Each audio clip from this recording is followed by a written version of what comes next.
A couple of weeks ago, while I was working on a video at home, somebody from my day job phoned me. We talked for about 30 seconds, and then she asked me, kind of abruptly, "Why are you talking like that?" I hadn't even noticed I was doing it. The second I hit record on my camera, I become someone else. I become a version of myself with better posture and fewer ums and ahs. I suppose you could say I become Jonny Recaps. And after I thought about that for a while, it dawned on me, I've been lucky enough to have my videos viewed over 500,000 times so far, but because of the way I make the videos, nobody has had the chance to meet the real me yet. And so I'm going to try and change that today by showing you a bit of who I am and how I do all of this. And I suppose if we're going to do it properly, the real me starts here, with my actual voice, which sounds a lot less like somebody who's trying to sell you car insurance over the phone.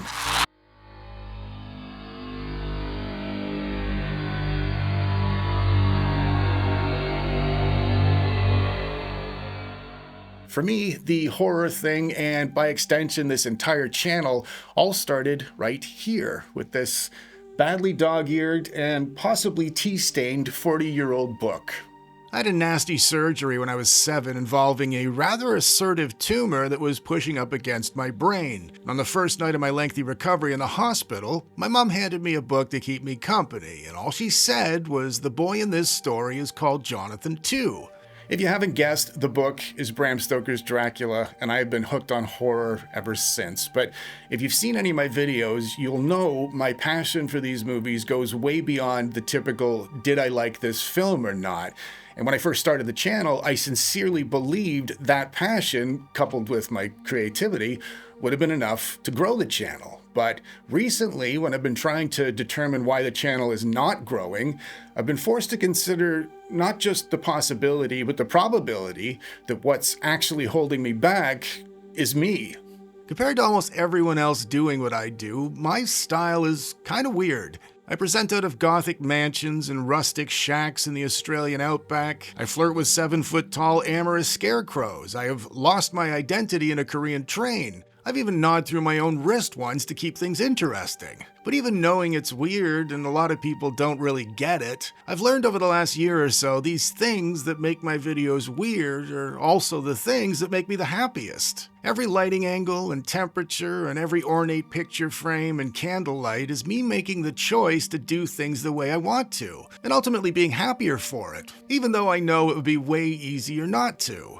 And I know it would be easier because I know exactly how to blow a video up to 100,000 views. And I proved that back in 2024 with my Late Night with the Devil recap. I even announced I was about to do it before the video started. Happening, folks, the horror movie recap you're about to watch is a demonstration and a bit of an experiment. I will tell you exactly what the hell I'm talking about at the end of the video. And it was able to work because it was a new release. Now, obviously, there are other things involved with blowing a video up to 100,000 views, but I'll keep those to myself for now. But the real growth does come from new releases, and that makes it very tempting to try and just rush something out the instant you've left the cinema. But I can't, because I sincerely need the movie to move me in some way. And that doesn't just happen 5 minutes after I've watched it. My brain just doesn't work that way. But I do wrestle with this idea all the time, because it's obvious. If I sat in front of my vast DVD collection rack and generated the kind of algorithm-friendly content many of the larger channels are generating, my channel would perform better, statistically speaking. I probably don't have to explain the obvious allure of the prospect of getting to do this for you, week in, week out, forever. And every time that temptation rears its ugly little head, well, it makes me want to reach through the lens and give you guys a great big virtual bear hug, because the fact that you're here means you appreciate somebody who actually watches the movies and who cares about what they've watched. Some channels base their reviews off of the reviews of other channels so they can get in on the new releases without having to actually watch the movie themselves. Which is fucking amazing. And just knowing there's an audience like that, like you, who's encouraging me to be more like myself and not less, that's the real payment here. Clearly. Something happened recently that changed the way I see all of this, and that change is going to affect the channel in ways I am going to share with you today. But first, I wanted to show you how I got here.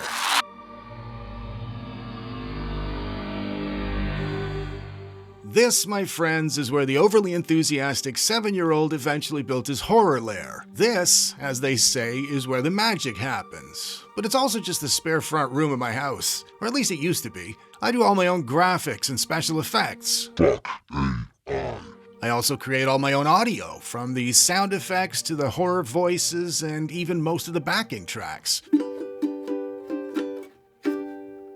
I've soundproofed this entire studio. Every wall and the back 2/3 of the floor here where I do my filming have all been treated. My neighbor Brian also happens to be legitimately the coolest neighbor I've ever had, and that means I don't have to worry about making noise late at night if I end up filming later than I'd planned to. When I work in here, this room really feels like my own, because it is. None of this stuff came pre-built in a box, and I have accumulated all of these things one piece at a time from a carefully curated list I did up about 1.5 years ago with making these videos in mind specifically. Literally everything in this room is channel related, from the PC I built to the color calibrated monitors and the lighting and the cameras and my new cinematic lenses. They all come from my day job and from you guys.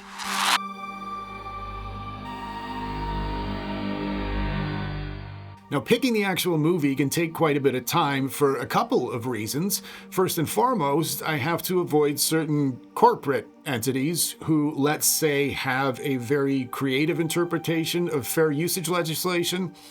Now, I'm not going to sink to their level by naming them, but let's just say they know they're a lot bigger than we are, and they know most of us don't have $150,000 to take them to court over a copyright claim. Which is fine. It's just something you have to learn to work around. If they want to steal my $9 a year for trying to help people enjoy their movies, go nuts. And also, fuck these guys. Sorry. I'm not sorry.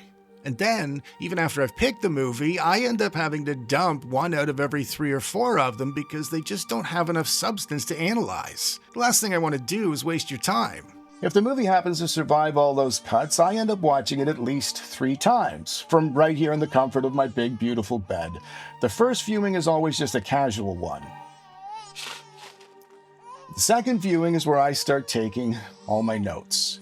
But the third viewing is where I really try and dial in all the little things a lot of the bigger channels seem to miss, or at least be less focused on. Things like symbolism and metaphor and allegory. All those tiny, nuanced moments that can eventually go on to become the actual spine of my analysis. Last week I spent 26 hours translating a French shark movie into English in the most absurd way imaginable because I haven't studied French since I was a kid. Now, either this marine bricklayer lady is extremely upset about the quantity of plastics being prescribed to children in a 4-star restaurant, or she has a terrible cocaine problem. Her nose just started bleeding. I think I might change the channel name to Jonny Recaps. Right as it was about to upload, I got a notification saying it had been globally blocked. I reviewed The Black Coat's Daughter a couple of weeks ago because a lot of reviews talk about the possession aspects without addressing the real emotion of the story with its exploration of loneliness and isolation. And I felt that's where the actual meaning was hiding. And during my third viewing of that movie, I noticed the main character, Kat, gazing down at a spoon. And then it dawned on me. She was actually looking at her own reflection. And that flipped my entire argument upside down, quite literally, which meant I had to rewrite the entire thing again from scratch. But that happens all the time. It's just part of the process now. It's not just important for me to try and convey some of the things these filmmakers are trying to teach us about our own lives through these movies. It's kind of become the only thing I care about, which is why I spend so much time in here. Aww. I don't feel bad for me. I don't always watch movies by myself. Sometimes I watch them with other people. I don't mean in here. I mean sometimes I actually leave my house.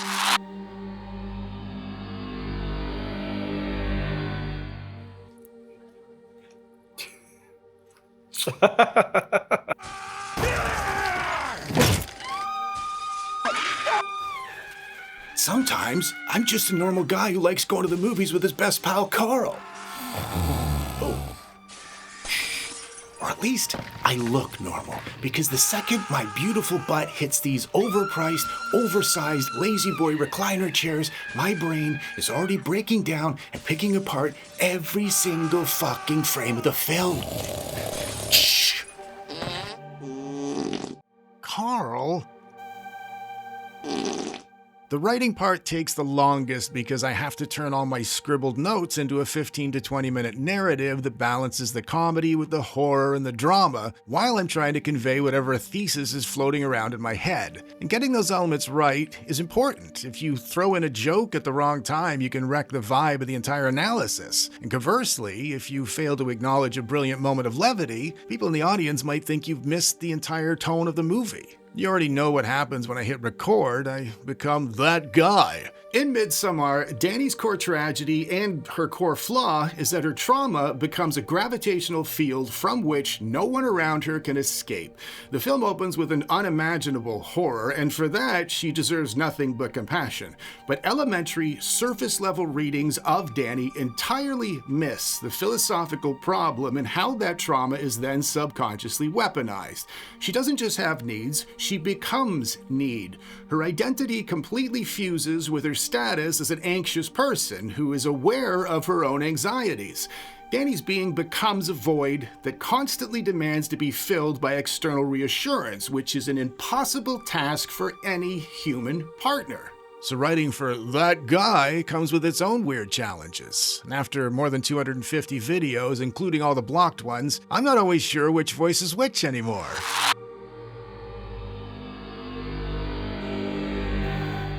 What I eventually upload for you to watch might look like one big smooth session, but it takes so many attempts. Sometimes I'll say something 10 different ways and end up hating all 10 of them. Which is why I'm suggesting this format is not ideal if you want your horror film to actually have some horrors in it. If you want your horror film to have some horrors in it...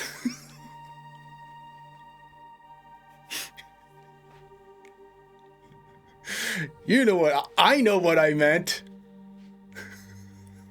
There's nothing wrong with a few horrors in a horror movie, I suppose. Gotta love your horrors. I do love my horrors. I've been a fan of horrors since I was a child. I composite myself into the 3D environments one shot at a time. My original footage is lit with the real lights in my studio in front of my green screen. Then I match the footage with the virtual lighting in the 3D environment, and it is all literally done frame by frame because I am not an accomplished VFX artist. Yet. And the color grading is where the mood actually happens. A horror analysis video without the right color grading will end up looking and feeling like a podcast with pictures. The raw footage comes out of the camera looking like this, and then it looks like this. And then finally, hopefully, it ends up looking like something you want to watch for 15 to 20 minutes. And when it's all said and done, I watch the review. And if it doesn't suck, I upload it. And if it gets through to you, I start working on the next video the following day. And now you know how it works. This is the process, this is the room, and this is the 7-year-old Bram Stoker fanatic who still can't believe anybody watches his dumb little videos. So, after spending the last 20 minutes showing you how I do all this stuff, there's one last thing I have to share with you.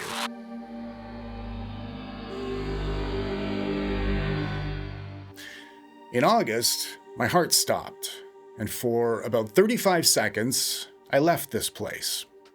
Fortunately, a team of fantastic, remarkable medical ninjas brought me back. I survived. And ever since then, I've been seeing time very differently. I see it in minutes now. And I have stopped asking myself questions like, will this next video idea get me any views? And instead, I've been focusing on just one question. Will this next video idea be worthy of other people's minutes? Because if you're going to spend this time with me, I need you to be able to take something away from it. Maybe it's just a new way of seeing the movie. Maybe it's just a good belly laugh. Maybe I've been able to put something into words that you were feeling about the movie already, but weren't able to articulate yourself. Either way, I have decided I can't just keep making horror recaps anymore. I have to be making something that actually matters, both to me and hopefully to you as well. And so, when I tell you I finally started filming my documentary after about 1.5 years of saving every penny and building up all the filmmaking equipment and surviving a couple of proper software disasters and some very intense VFX studying and having to recast a key member of the production, which was really hard. This isn't just about finally getting to make my own movie, which I have wanted to do my whole life. No, but seriously. This is about finally getting to make my own movie the way I want to make it. Because if you've watched any of my videos over the last year, if you've taken the time to comment or to share them, or if you've been generous enough to leave me a super chat, you have made this possible for me. And not just by helping me pay for the movie, but by giving me the confidence to know there are people who are actually interested in watching the type of thing that I want to make the way I want to make it. And so thank you for that. And I really mean it. I will still be making videos during filming and post-production. I have also been quietly building up 2 new channels that I will be launching very shortly. So, as always, thank you very much for watching my dumb little video. I'm Johnny. This is where I work, and that was how I do it. Until next time, my friends.